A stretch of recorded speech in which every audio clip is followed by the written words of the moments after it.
recording. So I believe we are recording now, and hopefully it won't be a disaster if I click a wrong button and this thing stops recording. I see the blinking red. Okay, okay.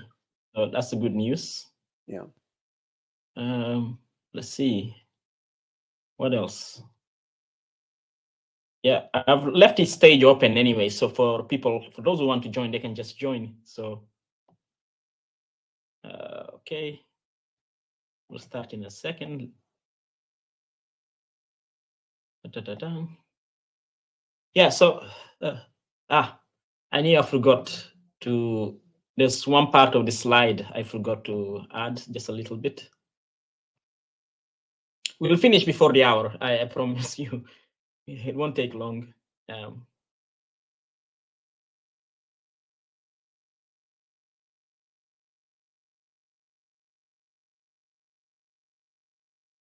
I'm confused myself, which slides?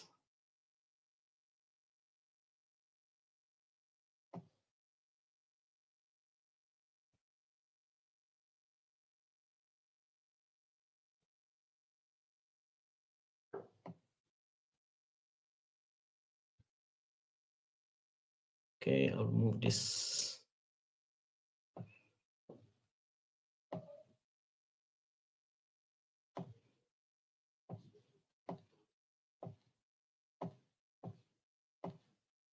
Yeah, so I've moved this, so I should put part B, not part A.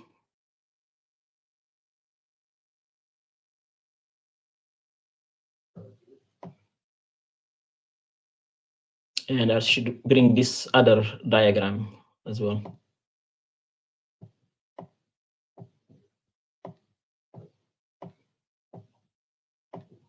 I'm still on, right? Online. Yes. So, yes, sorry for that, everyone. Yeah, so we should be ready to get on with it.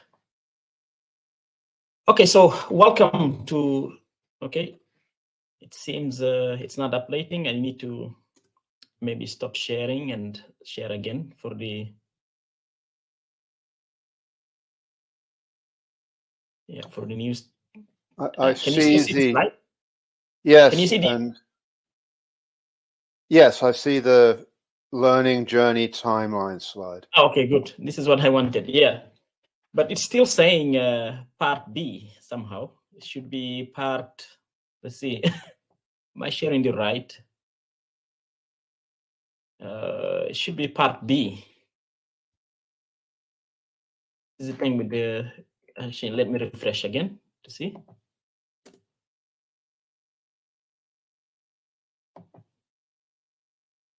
The first one says part B, but I guess Okay. it's a typo on the timeline slide. Yeah. This one, yeah. It's now being corrected, I guess. Okay, okay, that was quick. Yeah, okay, good. So welcome everybody for the final session of this crash course. So as some of you know from the previous session, I decided lack of time. We decided to split it, the last session into two parts. So this is part B. Part one was just a brief, introduction to representation theory. So this will be the last part of that. And we'll just cover a little bit of the remaining notions that I wanted to introduce you. All these things, most of them will come back again in Lie groups and representations. So the main purpose of this crash course was really just to give you some flavor of representation theory, so you are not, starting from scratch when you join the Lie groups and representations course, because otherwise, if it's the first time you are coming across it, it will be very abstract. You will probably struggle because you are not just dealing with the algebraic stuff. You are dealing with the geometry as well, comes into play, right? Because Lie groups are manifolds. So I really recommend everybody, before you show up to the Lie groups and the representation course, please either take a look at this crash course especially on the matrix group section and this section, or do it independently through other means, pick a textbook or something, because otherwise you will most likely struggle to follow. So yeah, just an advice. George, did you want to add something? I see you. Yes, also for those in YouTube land or wanting to join in, please review the basics of topology and differential manifolds. Yeah, that's right. Yeah, thank you for reminding me on that. Yeah, it's true. That can become even much more of a barrier if you struggle to understand the notion of smooth manifolds, this type of stuff, because it's all about that, and the way the algebraic and the geometry coexist together. When you bring them together, it's really, so you need to know the individual parts, have some, baseline, feel some sort of be comfortable a little bit with both sides in order to be able to obviously feel comfortable with the fusion between the two. Yes, go ahead. And if you're not comfortable with the total abstractions of topology, just at least learn metric spaces which are very close to ordinary Euclidean space, or as we like to say, locally Euclidean. Yeah, that's right. That's right. Yeah, in our crash course, I believe, yeah.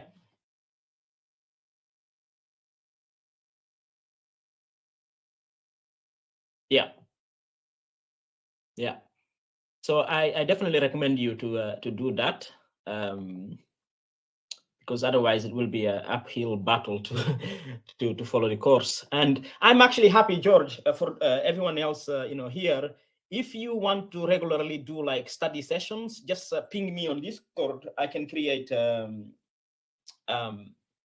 crowdcast for people to do, whether to do the topology and differential geometry stuff, but also this course, this crash course. Is there a question there? I think okay. Yeah, just, this is all the questions. Yeah. Yeah, everyone can see the slides. Yes. Yeah. Yeah. Don't worry, we'll finish on the hour because I only have a few slides to go through. And as I was saying, there will be, I will add some extra slides, some extras content. Is just lack of time today. So there will be new versions of the slides, So, yeah. So we are here, and we already done this actually. So today, it's in a way part of this, So we are doing in parallel here, representation theory, a bit of group representation theory. Yeah. So yeah. So in the last session, we talked about, one of the things I forgot to add on the slide is this review of a recap, what we covered, but I didn't add it. So I'll just talk over it. So we, what did we cover? We covered the basic of representation theory, and what representation is, and some basic property of it, like the notion of G invariant subspace, for instance. And we also covered the notion of irreducible representations. Yeah. So today is a continuation of that, and with the addition of few important notions that you will encounter again in the thing. There will be a review of representation theory again, as I was mentioning in the beginning in the next course. But still, it's good if you go through the stuff that we cover in here, so you feel more comfortable. Okay. So this is just a recap of linear algebra because we need this to cover the stuff that we will cover today. Some new notions, the notion of direct sum of representations. So I hope I didn't make any typos. Again, I'm relying on our good friends on the audience, the eagle eyes. Yeah. So as you can remember on linear algebra, if you have V1 and V2 vector spaces over any field, for our purposes, obviously, we've been saying that the field is the field of complex number C, but it can be a field, any field. Yeah. So when we have these two vector spaces over F, we can construct a vector space structure on this Cartesian product. Okay. So you have a pair made of X and Y, where X lives in V1 and Y lives in V2. Okay. So if you define the addition like this, so entry-wise addition, and the same with the scalar multiplication, entry-wise, the claim is that this is a vector space over the over F as well. Okay. So this vector space is denoted like this: V1 plus with this plus circle, V2. Okay, so this is called the direct sum. So let's call it external direct sum, because the vector spaces are, let's say they are distinct, they are different. For instance, yeah, you will see another example where we are considering subspaces of a vector space.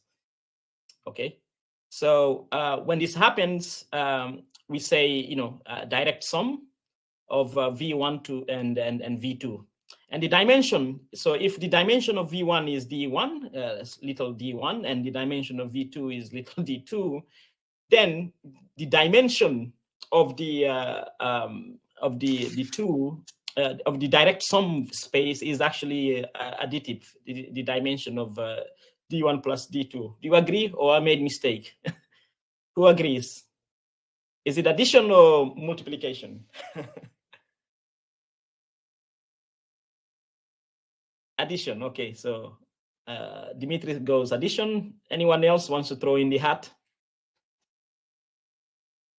Yes, it's addition. And when we get to other kinds of combinations of vector spaces, it's important to remember in this case. Yes, thank you. Yeah, so it is indeed addition. Multiplication, that would be the dimension. This would be something that closer to what we would do on the tensor products when we talk about tensor product stuff.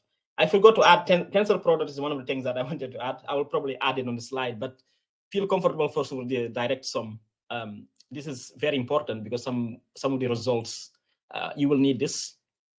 And obviously, the direct sum space contains a copy of both V1 and V2, like this, right? So the copy in V1 will be the elements of this form X, where X and the second entry is the zero of the second vector space, and likewise the copy of V2 will be something like this. Yeah, we are on the same page, or have I made typo?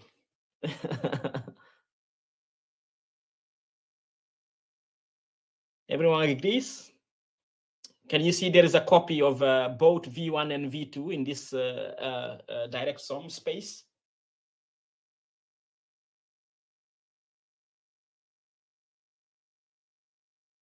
I guess the silence means everyone agrees. Yes.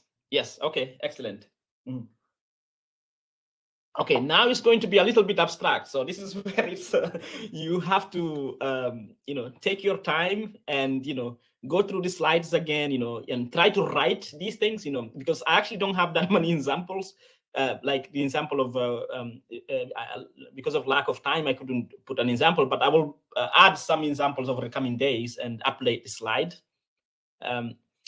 But I believe you can work with abstraction. Okay.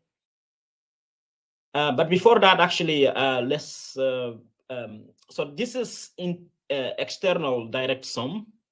Okay, so we are assuming these vector spaces V1 and V2 are different vector spaces. Now, what happens if we have two subspaces of the same vector space? Okay, so let's V be a vector space over a field F. If U and W are subspaces of V, we can define the internal sum as this, W plus U to be like the sum of the individual elements of the individual spaces.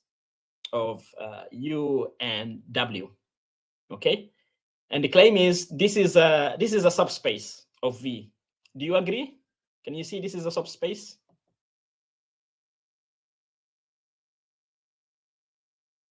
Yes, excellent. So this is a subspace, and this is also denoted, obviously, W plus U. Yeah.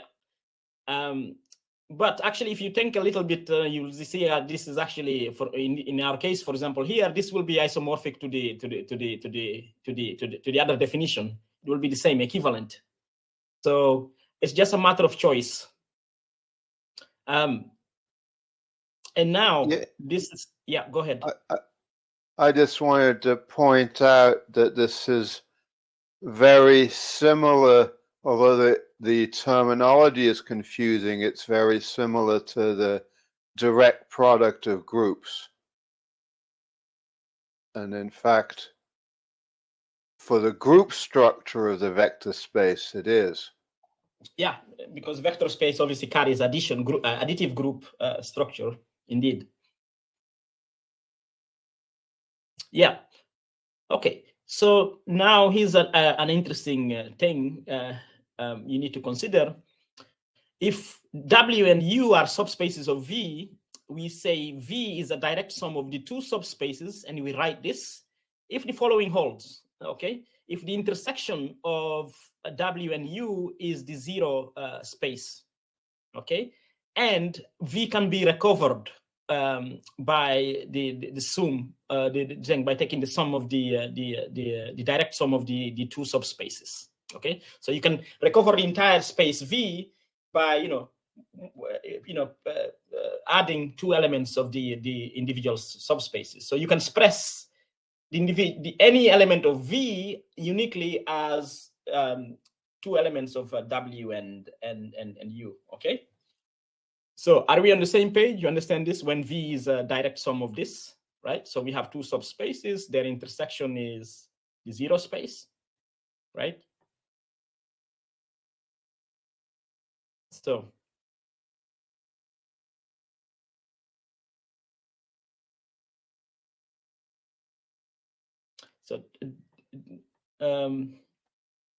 well, think about the dimension, the dimensionality of. Think if you were like. Dimitri has a good question. Yeah. Don't see how the direct sum is equal to the external sum. What if U is a subspace of W? I think that's excluded by the definition of the intersection just being the zero. Yeah. Remember, for the intersection of two subspaces cannot be empty, right? I guess you can, it has to be zero, right? At least, Yeah. And in the definition, you're excluding the case where W is a subspace of U. Yeah, saying, I guess the ordering. This is the thing. The ordering of the definition make it a bit of the thing confusing. Yeah. Okay, we'll come back to this. So have I made? So Dimitri is bringing is. Can anyone else linear algebra refresher? Can you think about the interesting point that the thing that he's saying about this definition when these two are subspaces versus this one? Yeah. Okay. So this is linear algebra thing. Okay. So now let's see how this is.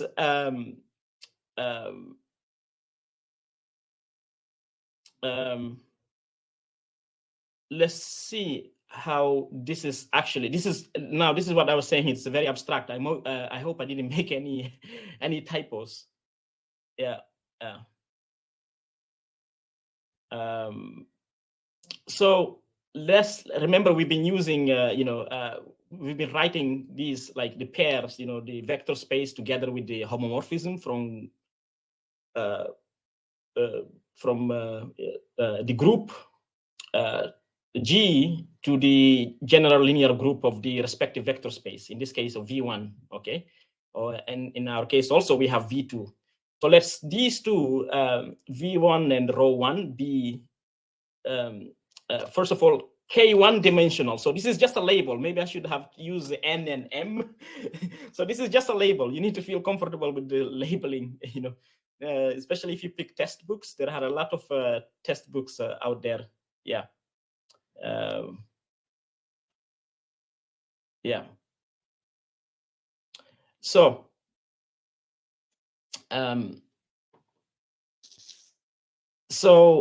yeah. So when you have this k-dimensional, so there is a typo here. There's a thing missing here, but it doesn't matter. I will correct this.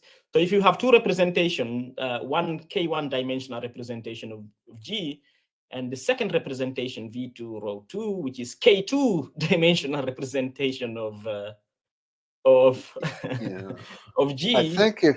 I think it might be simpler to avoid the proliferation of subscripts and maybe say K and L. Yeah, but I hope it helps people also being with you know, comfortable with you know, abstract notation, right? Just to not be too much attached to it. Yeah, but it's much more like maybe easier, you know, if maybe I use M and N, something like that, or different, instead of a subscript. Yeah, because it's going to be confusing. We need to be comfortable with invariance under change of notation. Yeah. That's right. Yeah. So we can construct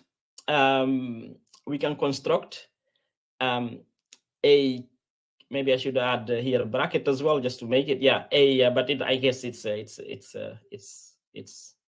obvious what I mean here. K1 plus K2 dimensional representation written like this. We will write it because we've been writing these representations as pair, but bear in mind in the books they would because they take the homomorphism as the representation. Well, they call the homomorphism as representation. In textbooks you would just see this thing here, you know, the direct sum of the homomorphisms. That's what you will see. Okay.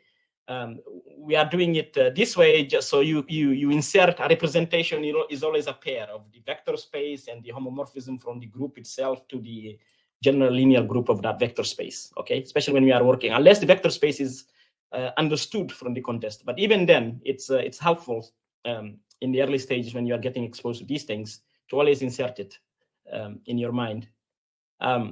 So we can construct a K1 plus K2 dimensional representation written like this, where this homomorphism here, this rho 1 plus rho 2 is constructed like this. So it goes from, first of all, it goes from G to the general linear group of the of the direct sum space. Okay. Yeah, I mean, also to be clear on the notation, the first circle plus is the vector space direct sum, and the second circle plus is the representation direct sum. Yeah. So you define, So for every vector in the direct sum space, you and the group G, we define the action like this, you know, the representation acting on the V like this. Okay, I hope I didn't make typo. So essentially, you know, it's entry wise again. You know, you apply the homomorphism to the first entry, which is obviously it belongs to the okay. There is a typo. Is there a typo? No, there's no typo because the G, I thought I forgot to put the G. Remember, this is a linear map. You know, rho 1 of G is a linear map. You know, it belongs to the general linear group of the first vector space, right? Yeah. And then you do the same with the thing. So this should give you another vector if you act on this. Okay. Yeah. So the claim is this makes sense with this definition. This thing we called, you know, rho 1 plus rho 2 is a group homomorphism. Yeah. Do you agree? Can anyone see this? The eagle eyes, or have I made the thing? Our friend Dimitri, do you agree?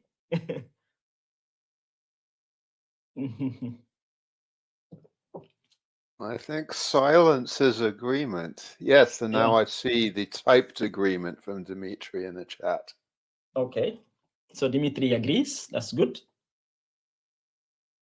My heart was about to sink. Has he found any other? Yeah, anyone else? But without Dimitri and George, I'm sure, and the others who might agree, is there anyone who has doubt that this is a homomorphism? Yeah, so everyone agree. That's good. So we are all on the same page. No one has any doubts. Yeah. I think this one should be clear enough not to even be a challenge at this point. Okay, good. Yeah. So another thing I want to mention is, so in our case here, we are writing this we are going to, just like we are writing these pairs, we are also writing this. So V1 plus V2 together with their direct sum of the homomorphism, we call this direct sum of the respective representations. Okay. So I hope this makes it easier for people, I know it's like it's a lot of hard work. Mathematicians are very economical. So that's why people only write this. But if you are being exposed to these things for the first time, it can be very, very confusing. So I always recommend, start with this notation, and then once you feel comfortable, you can just ignore. In fact, in some of the things, I ignore even the group. I won't even mention it because it's understood from the context.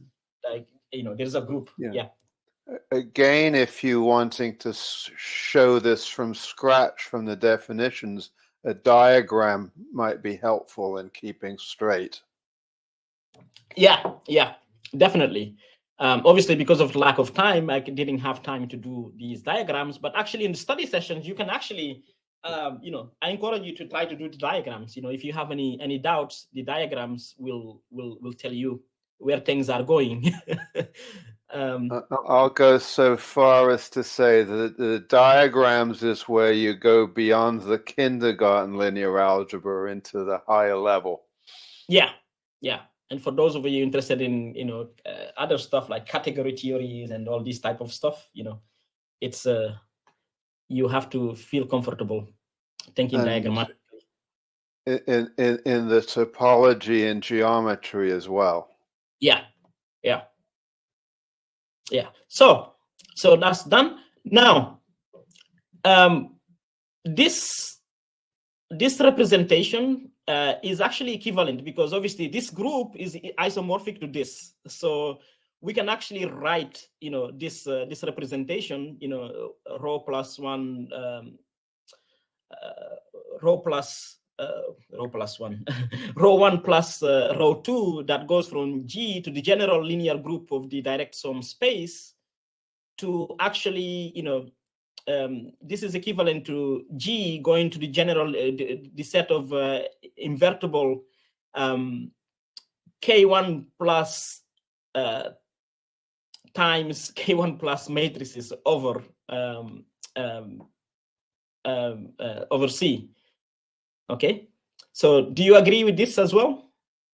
You can see that these two groups. So this is the same thing, going from here to here. This is the same thing because these two groups are isomorphic, right? Yeah, we're kind of building on what we showed earlier, just about matrix groups. Yeah. This is where you're right. Everything is like built up on top of it, each other. That's why we've been very careful to go through matrix groups and all these other building blocks. So these things can become a little bit more easy. You can see how it could be very hard if you haven't been you haven't gone through the other stuff before. You haven't encountered it. It will be very hard. Okay. So that's the thing of direct sum. Obviously, you could generalize this to to multiple spaces, right? Here, obviously, I'm using this example of 2 spaces, but nothing prevents you to, having, 100 million spaces, adding them together, taking their direct sum, finding 100 million representations. So, so Except you would need 100 million typo checkers at that point. Yeah, probably, yeah. Well, I guess you can use the sigma notation you can borrow. Sigma I equals 1 to n of direct sums. Yeah. So this can be generalizable. In fact, some of the results will actually involve direct sums of, n times. Yeah, you will see that in a minute when we go a little bit more abstract. Yeah. So this is just a simple example, but, you can try yourself, adding, having 3 direct sums, 4 direct sums, just for you to see how these things work.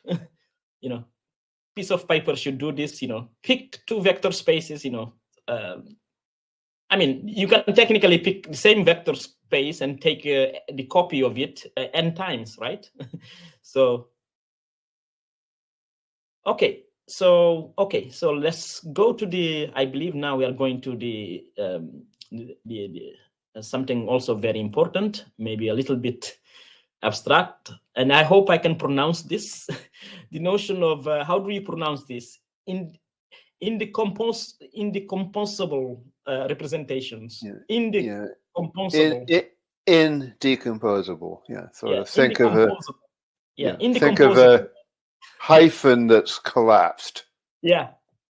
So I'll leave this as a proposition. So yeah, again, this is where this proposition, you can see it's building up on the stuff that we covered last time, So let me go back before on the slide. So we are applying this to, example of subspaces that we covered before, in representations that we covered before, in this case, sub-representations. So let W row row let's W row W and U row U be sub-representations of this representation, of a bigger representation. Okay, you can notice here. I just had to zoom in to see that your notation is the restriction to W or the restriction to U, respectively. Yeah. So this is where you need to go back again, the notion of sub-representation. When you have a representation, how do you get sub-representation? That's why we covered the notion of G invariant space, blah, blah, blah. Okay. So, and you notice here I haven't mentioned, a group here, but, it is to understood there is a group, behind this, there is G somewhere, right? So these two if these two are sub-representations of this representation, then their direct sum is isomorphic to the parent representation if and only if, this is the claim, the direct sum of the underlying subspaces is isomorphic to the parent space. So this is the claim. Let's see if somebody can see whether this is true or have I made a mistake. I'll summon our friend Dimitri again. What's your hint?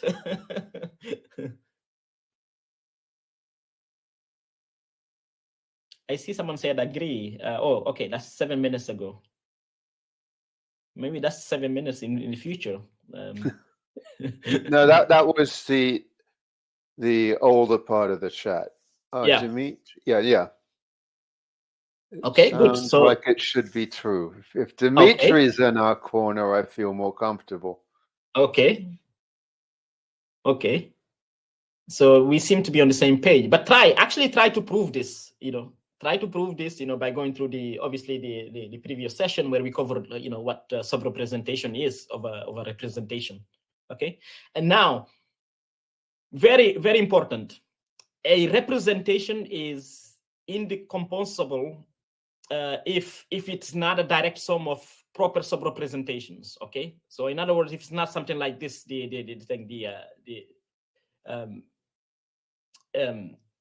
when the two spaces, the subspaces are like non-trivial, right? So this is very very important. I hope I didn't make any typo. Again, it was just copy and paste somewhere. Yeah. So if you see anything, you can just let me know. Yeah. And so this is the thing. We say this is indecomposable if it's not direct sum of proper representations. Okay. Now, here's a proposition. I also think you can prove this, and you should probably try to do it as well. Is that if a representation is irreducible, then it follows it is indecomposable. Yeah, this is home challenge. So this is very interesting to say that irreducible representations are indecomposable. Yeah, I mean, following again, this is just a naive things, you know, when mathematicians say irreducible, something cannot be reduced, you know, irreducible, you know, you can you can have some sort of you know, naive thing about, you know, this thing. Okay, now an irreducible representation is indecomposable. What about the other way around? Any hunch before we go to the next? You will see this. Is it necessarily true? This is where I forgot to add some examples, because not forgot, it's just a lack of time, but I will add some examples over the next coming days, possibly weeks. Just keep checking these slides, updating. Yeah. Yes, I'm not sure, but I'm kind of racking my brain to come up with a counterexample of the Okay, so everyone think it's true. Interesting. Well, the curiosity question, I'm racking my brain on. Yeah, it's the curiosity question I'm asking, huh? Not this thing, only thing. Do you think yeah? I'm not sure on the curiosity, but I can't immediately come up with a counterexample. I need to think about it. Actually, maybe that's a good thing on the study session for people to try to actually answer this. But some of this stuff you will see cover next will probably give you more thing to see this. But it's actually very interesting that everyone thinks the other way around is true. So and in the composable representation is also irreducible. Okay, we'll see. Okay. So now we come into another notion, which is completely reducible representations. I think this is already giving you some hint. So giving a representation of a group G, so now I'm mentioning G again, you know, sometimes I won't mention it. This is the thing I was saying. The representation is said to be completely reducible if these two conditions hold. First of all, the parent space, the vector space V, is a direct sum of V1 to Vn, where n is the dimension of the representation. Okay, yeah, just to not confuse you. And the VIs, every VI is an invariant subspace. Okay, under the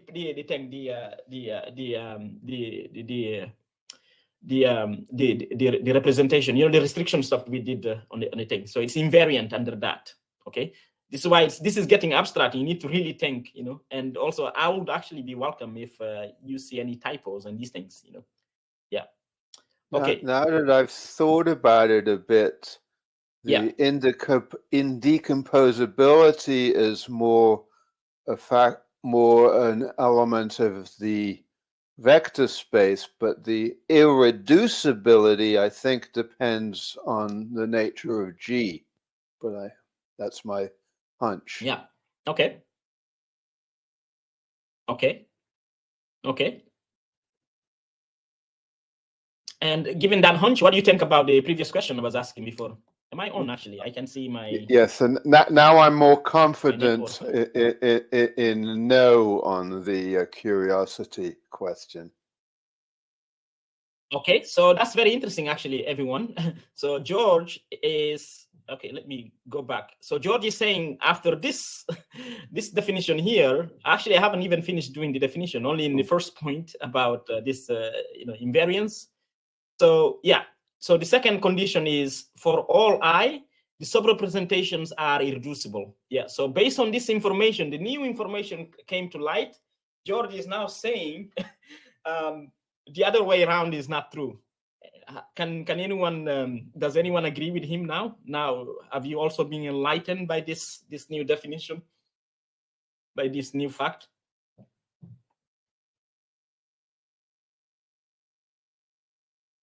Does this give you a hint that this curiosity question is not true? No, Dimitri is not enlightened, and I'm also not enlightened. I just think I got a hint. I haven't actually thought of it through, but I think it's a hint. Okay. Again, it might still be true, but I would need to take this new information into account to prove that it was true, if it's true. Okay.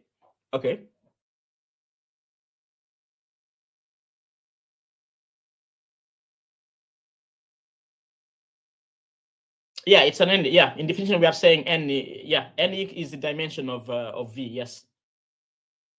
I could have written, let the term be an n-dimensional representation. I just, decided to do it here to make it specific here. I should have written it here probably. It's one of those things.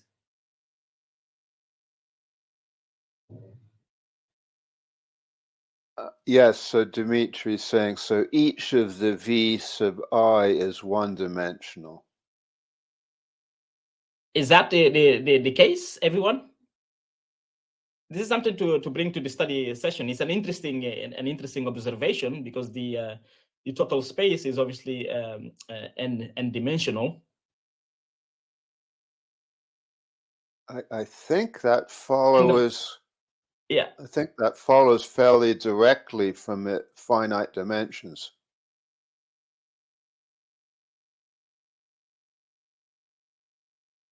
That if you, for all I element of 1 to n, this might be a little tricky, but I think it follows directly. I think Dimitri is right. Okay. Anyone else?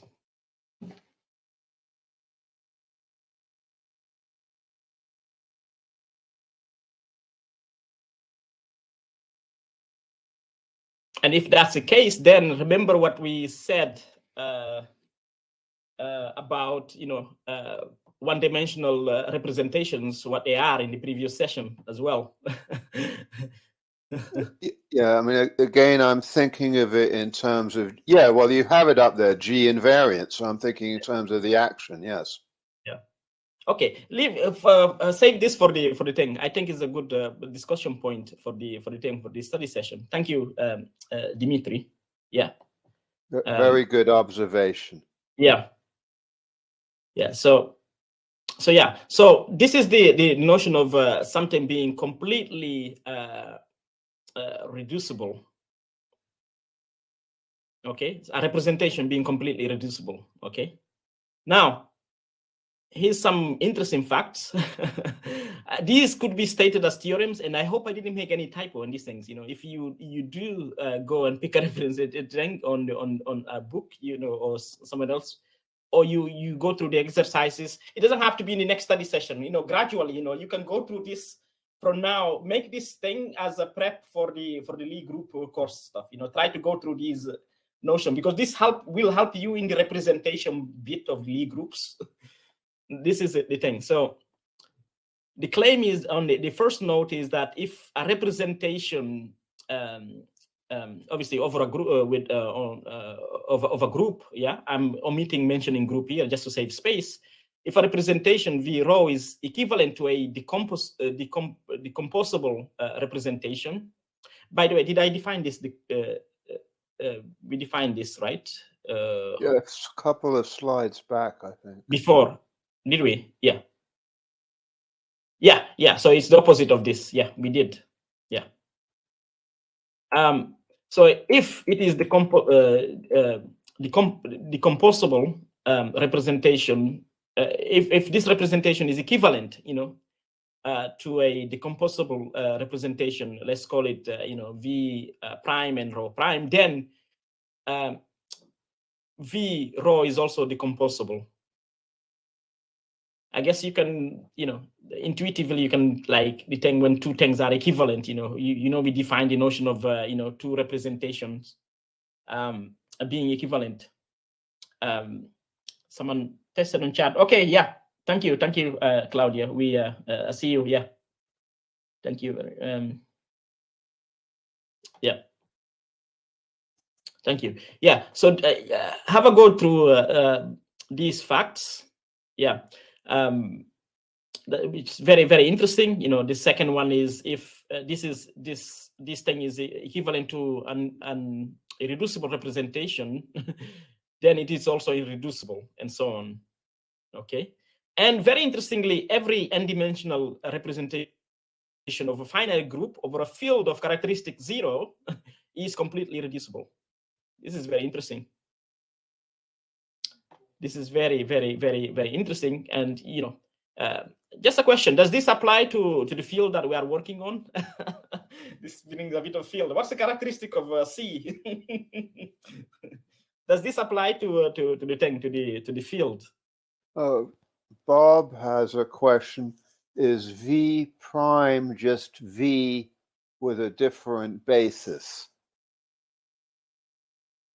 You need to look at the thing. I think Bob probably didn't. Did you go through the definition of two representations being equivalent?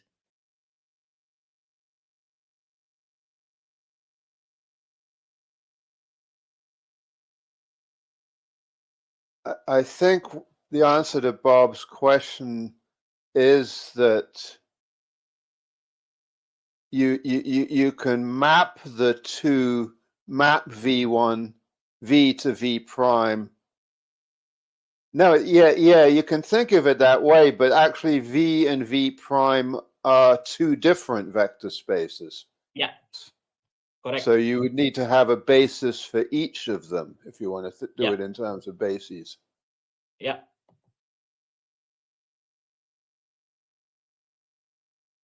In any doubt, go back to the previous sessions when we defined the notion of equivalent representations. You will see what George was saying. It's actually defined on on two different vector spaces in abstract, V1, V2, and then there is a condition about isomorphism between. Certain conditions. You'll see it on the thing on the previous slide. Yeah, so this is very interesting. This one, so this is all interesting as well. But this one for me, this is very interesting to say that every n-dimensional representation of a finite group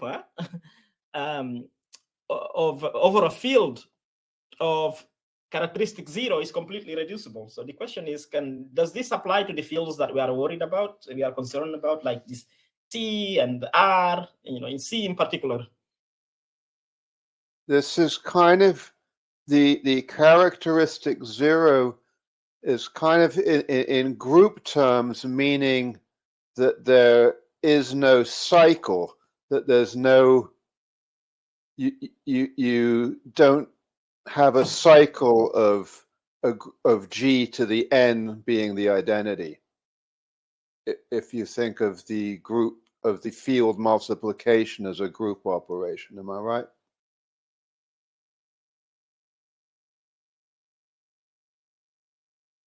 Yes. Isn't yeah. it? Yeah.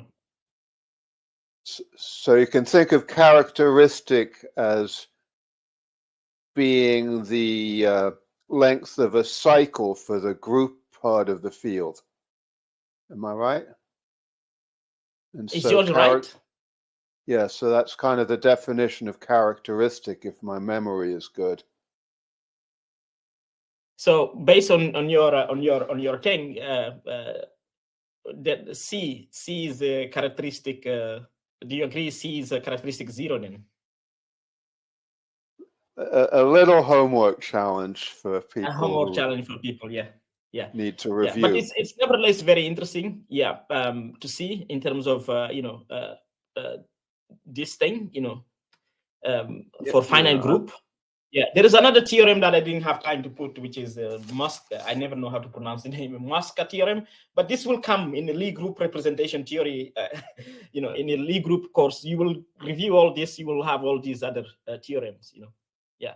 For the time being, this is just something to food for thought. Any of these can be put as a theorem. Yeah. I see it. It's the finite is what's important there, crucial. Yeah. It's a crucial thing, finite group. Yeah. Okay, so now we come into the last thing. I hope I didn't make any typos. We'll see the eagle eyes. So an n-dimensional representation V rho of a group is called unitary if for all the group elements in G, the corresponding the corresponding matrix of it is unitary. Okay. Did you see any typo, George? No, I'm just loving this idea. So that way we call it unitary. Okay, we call the representation unitary if for all the G, rho of G corresponds to a unitary matrix. Okay, so an element of the unitary group. So if this happens, then we say, the group G has this representation is unitary. Okay. Yeah. Now, obviously, being unitary means this thing here. Obviously, in our case, for example, because we are working on finite dimensional spaces, for instance, this is an inner product, with the inner product, this means that the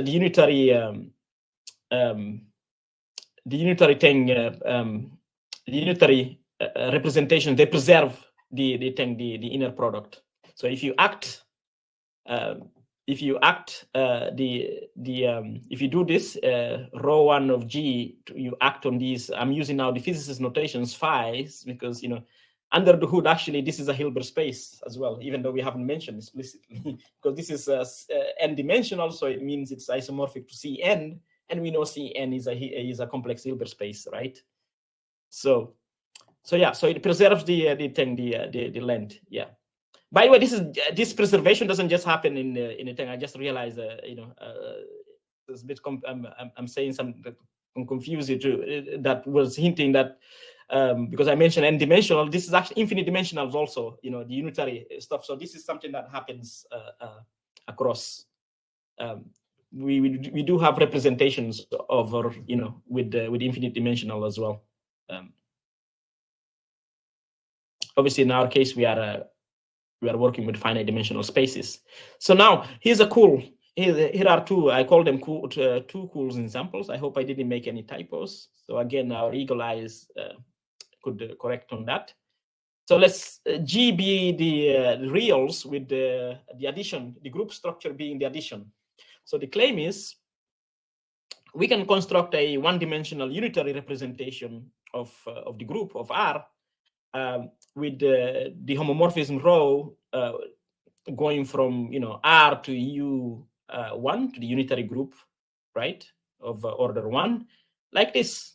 Rho of T, I call it T, equals e to the 2 pi IT, where I is the complex unit here, the unit, imaginary unit, or what was the other name for it. This is a complex numbers kindergarten. Yeah.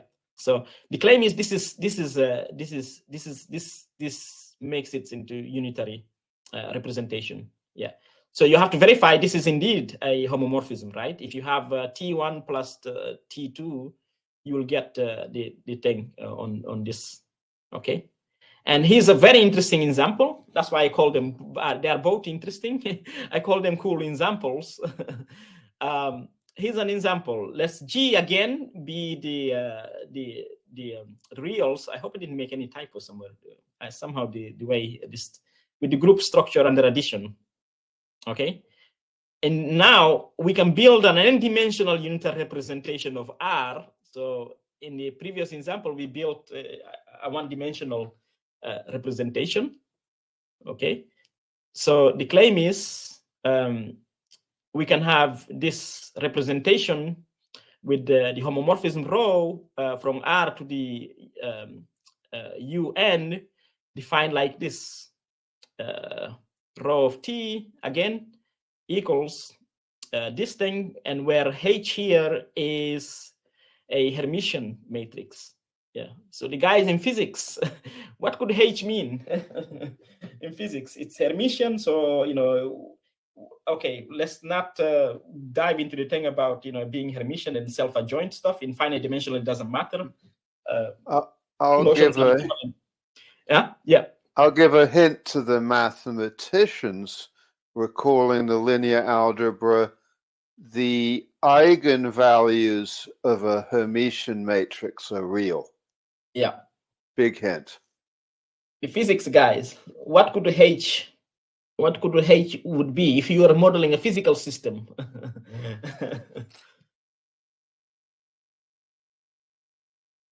I don't think we have. Do we have any? Actually, I don't see little h bar where that comes in. I see big H. I don't see where the little h bar is. You don't see it? It's here on the thing, minus I to over h bar here. Okay. Yes, very, very small. Yeah, it's very small. That's why. Yeah. This will be easier with when I print out these slides. Yeah. Okay. Yeah. So we have an answer. It's saying Dimitri said Hamiltonian. Yes, it is indeed the Hamiltonian. Yes. So you can also, if you go back to the thing, this is a relation to this with the Schrödinger equation, for example. You talk about time evolution and these things that we cover in foundation module. Yeah, but this is not a physics thing. But this is just to see how representation theory is very, very, very useful. In the updated slides, I will be adding more comments. It's just today I didn't have time, but over the coming weeks, I will keep improving the slide and fixing typos and whatever errors people bring to my attention or myself, I find it. Yeah, so that's it. This is what a unitary representation is. You will obviously, in a Lie group section, you will dive more into this, more into the context of Lie theory, Lie groups, because the unitary group is also a Lie group. It happens to be one of the important Lie groups. Yeah. So, yeah. And you have these two examples to play around. I would also challenge you to build other unitary representations of R or even of finite groups, for example, pick S3 or something. I will add some challenges to the thing, to the slides before I upload the first version. Another interesting example would be Z, the integers. Z, yeah, Z, and yeah. So that's it. These slides will be uploaded on the GitHub repo, and as I said, I will keep updating it. Yeah, and Dimitri is giving another example. Yeah. Oh, Z sub n, yes, roots of unity. That's a lovely math example. Yes. Yeah. So, so this is it.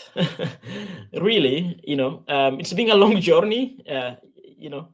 But at least I hope you had some flavor about representation theory. That's the key. You'll still do we'll still do a review in the group theory in the Lie group section. You will still go through representation, but I just thought by adding it towards the end of this crash course, for you to have some flavor, because it will make it a little bit easier for you, especially for those who never encountered this before. I don't know if anybody encountered representation theory before. George, you probably did in the past. No, honestly, only a taste. So this is really good for me to get the rigorous definitions and examples. Has anyone else being exposed to? Yeah, so Bob never seen it before. Okay. Yeah, so I hope it will be like useful, especially for those who want to take the. Yeah, Dimitri also have seen it, but not a little bit. Yeah. Skirmish, that's a More good word. skirmish than this, than what we've been doing in the last 2 sessions. If Dimitri is skirmished, I think we're now squaring off. More than what we've been going through for the past 2 sessions. I wish we had more time. I could have gone through more things, but we saved that for the thing for Lee group stuff. But I will be adding, as I said again, I will repeat myself. I will add some stuff that I didn't want to. I didn't have time to do on the slides. Yeah. So keep checking the GitHub repository for updates. Or when you are doing the study session, make sure you always download the latest version. Yes, I mean, for all concerned, this will probably also be the last study session on Friday. Yeah. So of course, as I always say, people in other time zones, especially with Bamborde's kind offer of the use of Crowdcast, should feel free to have their own study sessions. Even just 2 people over a cup of coffee or other beverage. Yeah. Even in person, if you live in close proximity geography, Yeah. you can go and do this. Take a few 2 hours or 3 hours, or things. Get together in a quiet place and yeah. It's very important to go through this, like the study session stuff. That's how you retain this, because otherwise you forget. Yeah. Yes, and it's very important before you turn up to Lee group stuff. If you never been exposed to this before, being exposed to it first time in the Lee group course will be will not be that friendly because it will bring other structure on top of it, the manifold structure and all this stuff that it's just simpler to do it this way. So I encourage you. In terms of the group theory crash course, we can just think of the representations as being a very cool application of ideas that we've been working with, and a way to exercise our understanding of these previous ideas related both to linear algebra and to the group side of things. Yeah. And implicit in all of this is that we're looking very strongly at the group structure of vector spaces. Yeah. To make this all work. So yeah, so I hope you enjoyed it. It was worthwhile, to do this detour. Yeah. Let me just stop sharing. Before I thank for the YouTube people, I will email the regulars, with the certificate of completion. I'll start emailing it probably tonight. Obviously, I have to email individually,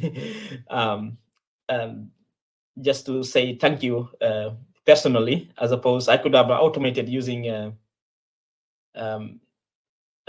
some sort of automation thing, but I will do it myself. Yeah, so I have to go through individual people.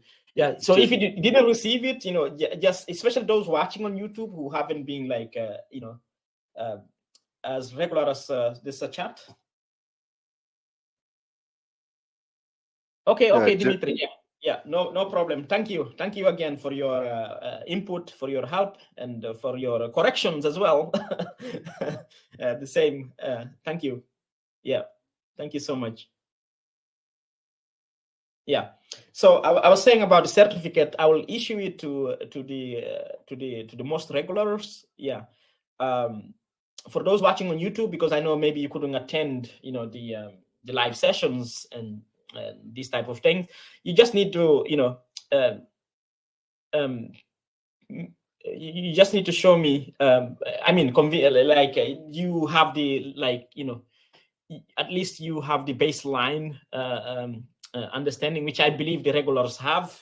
Of the latter parts of the thing that of the course, especially the matrix groups and this latter part, because this is the purpose of this crash course is like for the purpose of the next one, for the next course. So yeah, so I'll be happy to issue with that. I'm issuing this to everyone who the regulars, the most regulars ones, because it's been like I think almost over 10 months, so well done to everybody. Yes, thank you, Baron, and happy, yeah. Yes, you can you can bronze your virtual certificate and show it off on your mantelpiece. Yeah, that will be great, actually. If you share it on social media, you can ping me. I will reshare it again. It's also a way of encouraging other people to come and learn maths, study and join the community. Yeah, so I really appreciate if you can, yeah, if you do it, yeah. So actually, let me stop